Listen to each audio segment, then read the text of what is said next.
Bonjour Hugo Bernalicis. Bonjour. Le gouvernement a présenté hier en Conseil des ministres le schéma de la réforme du trafic ferroviaire. Le recours aux ordonnances est confirmé, de même que la transformation en société anonyme et la disparition du statut de cheminot pour les futurs recrutements. Si l'on en croit les sondages, les Français sont plutôt favorables à la suppression du statut des cheminots. Est-ce que dans ces conditions, il ne va pas être difficile d'avoir le soutien de l'opinion publique pour défendre la SNCF ? Non, moi je pense pas qu'il y ait de difficulté pour avoir des soutiens pour défendre la SNCF, parce que ce que veulent les gens, c'est un service de qualité et, si possible, un service public de qualité. Moi, je voudrais vous faire remarquer que quand on pose la question aux Françaises et aux Français sur le statut des cheminots, le premier mot qui vient à l'esprit, c'est le mot de privilège. Parce qu'il y a une forme de matraquage permanent, qui date pas d'aujourd'hui, d'ailleurs, qui remonte à au moins une bonne quinzaine d'années, en disant les cheminots sont des privilégiés, ils ont des privilèges. Et dans ce pays, on n'aime pas les privilèges. C'est historique, c'est la Révolution française aussi qui nous l'a appris. Et les gens ont raison de ne pas aimer les privilèges. Mais est-ce que ce sont des privilèges ce qu'ont les cheminots? Non, je pense que ce sont des droits qu'ils ont acquis parce qu'ils font un métier difficile, avec des horaires décalés, avec des contraintes particulières. Et la question est-ce qu'on veut diminuer tous les droits acquis pour les uns et les autres afin qu'on ait plus aucun droit et que ce soit la concurrence libre et non faussée sur le marché du travail et qu'on finisse par tous devenir des travailleurs pauvres? Ou est-ce que l'objectif, c'est d'avoir des nouveaux droits pour toutes et tous? Moi, je pense qu'il faut que tout le monde arrive à terme à avoir un statut aussi protecteur que celui de la SNCF. Mais encore une fois, c'est pas le statut le plus protecteur du monde, parce que sinon, pourquoi la SNCF aurait des difficultés pour recruter? Pourquoi? Le texte stipule que l'ouverture à la concurrence devra être, je cite, maîtrisée et progressive et se faire dans le respect des spécificités régionales et des droits des salariés. Est-ce que vous voyez dans cette formule quelque chose de rassurant? Non, c'est du blabla. Ils auraient pu terminer la phrase en disant tout ça pour libérer les énergies, comme ils aiment à nous le répéter. Non, on se moque du monde. Je veux dire, c'est pas sérieux. De toute façon, à la fin, qu'est-ce qui va se passer? C'est que vous n'aurez pas une amélioration du service, probablement une dégradation du service, et vous aurez juste le choix de choisir avec quel train vous voulez arriver en retard. Ça va être ça la finalité, voire dans le pire des cas une augmentation du nombre d'accidents sur le rail, et ça c'est vraiment problématique. On le voit, l'exemple anglais quand même est riche d'enseignements en la matière. Vous avez défendu au mois de novembre à l'Assemblée nationale un amendement sur le droit à l'eau. Avant-hier, 400 salariés de concessions hydrauliques ont manifesté devant le Parlement européen à Strasbourg pour protester contre le projet d'ouverture à la concurrence des barrages hydrauliques qui est donc aujourd'hui exigé par la Commission européenne. Quelles conséquences selon vous aurait cette réforme-là? Il y a un élément qui est extrêmement important, c'est que il faut que tout le monde le sache, les barrages hydroélectriques nous permettent de réguler le courant sur le réseau électrique. Et le réseau électrique doit être tout le temps à l'équilibre. Si vous avez trop de production ou pas assez de production, toute l'électricité, il n'y a plus d'électricité, donc c'est terminé. Si vous donnez aux mains du privé cette capacité à réguler finement le réseau, vous leur donnez un pouvoir de régulation sur le réseau qui est extrêmement fort et qui leur permet de réguler eux-mêmes leur propre prix à la hausse ou à la baisse. Ce qui s'est passé dans beaucoup de pays, même aux États-Unis ou d'autres pays européens, c'est qu'à la fin, les producteurs privés, privatisés, jouent de ça, de cette capacité à mettre un pistolet sur la tempe de tout le monde et à dire voilà, si vous nous payez pas tel prix, de toute façon demain il n'y a plus d'électricité, ou tout à l'heure il n'y a plus d'électricité sur tout le réseau.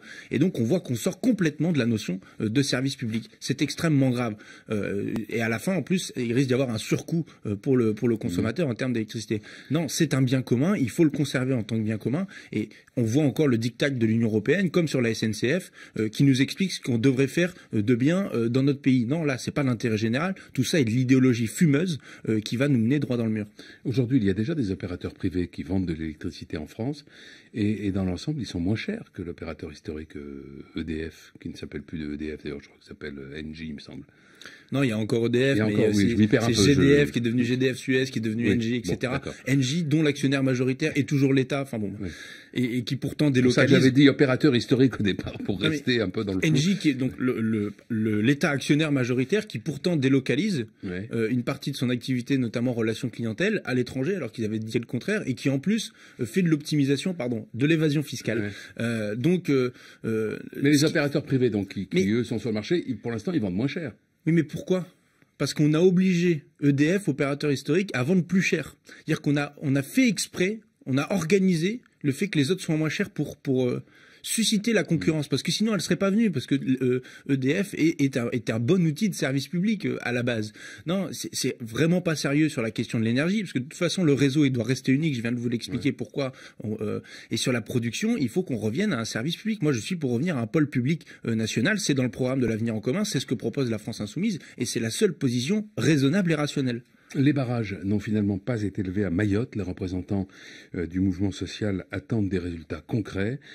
Est-ce que vous comprenez l'exaspération des Mahorais qui dénoncent en particulier l'immigration et ses conséquences en matière de sécurité ?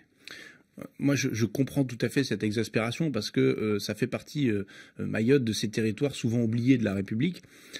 Et il n'y a pas que la question de l'immigration et de la sécurité. Non, mais elle est quand même très mise en avant. Elle est très mise en avant, mais c'est pas la seule question. Quand vous avez tous les maires de l'île qui vous expliquent qu'il leur faut 1,8 milliard d'euros de plan d'investissement, il n'y a pas 1,8 milliard d'euros pour la sécurité. Il y a d'ailleurs quasiment 500 millions d'euros pour les infrastructures scolaires. Au moins la même somme pour la question de l'accès à l'eau potable. Il y a quand même des problèmes concrets aussi à régler, autres que l'immigration et l'insécurité. Parce qu'il ne faudrait pas qu'on croie qu'en envoyant des gendarmes et des policiers supplémentaires, on aurait résolu le problème. Et que sur la question des visas, on aurait aussi résolu le problème. Non, c'est un problème d'ensemble et il faut le résoudre dans son ensemble. Donc je pense qu'aujourd'hui, les Mahorais et les Mahoraises ont l'impression de ne pas avoir obtenu satisfaction sur l'essentiel de leurs revendications. Et c'est pour ça que le mouvement continue. Et ils ont raison. Et je les invite à continuer. Est-ce que vous êtes favorable à l'idée que la maternité est un statut particulier? Je rappelle qu'il y a à peu près 10 000 naissances par an, ce qui en fait la première maternité de France. Certains disent peut-être même d'Europe, dont 40% des enfants sont des enfants nés de mères étrangères. Alors on a parlé, la ministre des Outre-mer, Annick Girardin, a parlé d'un statut d'extraterritorialité. Ça, c'est une idée à laquelle vous pouvez souscrire? Je pense que tout ça serait un peu du bricolage. Il y a un problème immédiat de milliers de jeunes, de mineurs qui sont sur l'île et dont on ne sait pas quoi faire, qui sont dans les rues et qui génèrent effectivement de l'insécurité, on va dire ça comme ça. On a fait une proposition, nous, à la France Insoumise, avec notre président Jean-Luc Mélenchon, qui a fait un excellent discours à la tribune sur le sujet, en disant, attendez, la France, c'est pas que Mayotte, c'est tout le territoire. Est-ce qu'on serait pas en capacité d'accueillir tous les jeunes gens qu'ils voudraient en métropole et de se les répartir pour aider Mayotte de manière immédiate et prendre en charge ces jeunes qui aujourd'hui sont à la rue. Nous arrivons quasiment au terme de notre entretien. Est-ce que vous avez eu le sentiment ce matin d'être en face d'un représentant du parti médiatique qu'il serait sain et juste de haïr?